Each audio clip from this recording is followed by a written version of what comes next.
But as you heard, the FBI was not able to identify Cruz.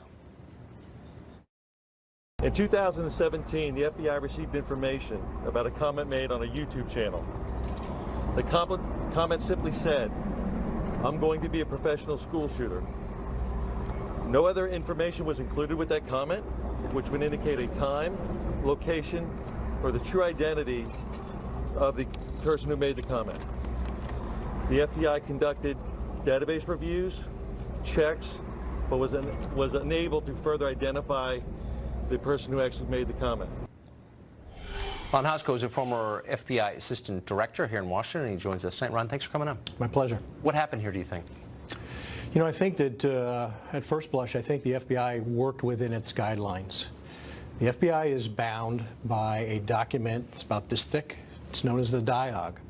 They take that Bible very seriously, and it's really a document that's meant to limit the power of the FBI, keep them from excess, and that guides when the circumstances in which they can open a case, the techniques that they can use in pursuing a case, very often when they must close a case. So we've heard that conversation with some terrorism cases that have been closed and then somebody strikes.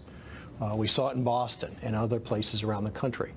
That document is intended to protect the organization. It is intended to protect you and I from FBI excesses. So in this specific case, how did that prevent the FBI from moving forward? Well, I suspect what happened here is, as they're working within their guidelines, there's a couple levels of cases that they can work. The lowest level of that is essentially, it's called an assessment. I have very little information to start. I do not have enough predication to start a preliminary inquiry or a full investigation and use all the FBI's tools. I have very little. The guidance of the dialogue also does this. The FBI is a federal investigative agency. Its focus is on the federal law.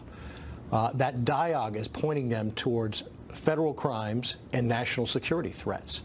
And here, on its face, you may have neither of those two things. You have some words that some would say, that's freedom of speech. Right. I'm not threatening somebody directly.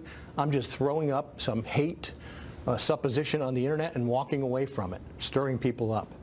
That's a totally fair point. Right. I wonder, we've been pretty tough on the FBI recently on this show, and I think in a way that's warranted. But I also think in cases like this, are we vesting too much confidence in all of our law enforcement that they can prevent people bent on mass murder from committing it? That seems like a lot to ask. Well, that is a lot to ask. First, I think law enforcement absolutely has to try to connect up. Yeah. And here, I do think the FBI probably owes us a little bit more clarity on what steps they took.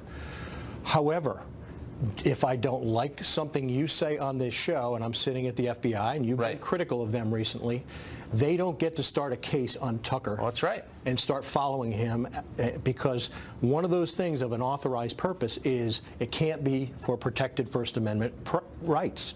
Now, I'm sorry, you a minute ago referenced DIAG, just for... The DIAG, right. DIAG. Can you just tell us what that's, is that an acronym? What is that? It is the FBI's investigative and operational guide.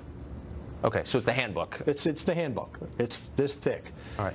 Everyone is tested on it. They hear, they get lectures on it from internal legal teams. They adhere to that. It's audited.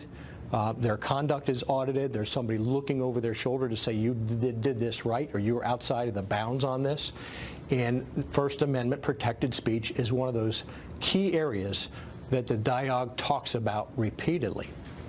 And so they may have had an authorized purpose to start an assessment, but they can use very few tools. And what Rob Lasky referred to right there is open source.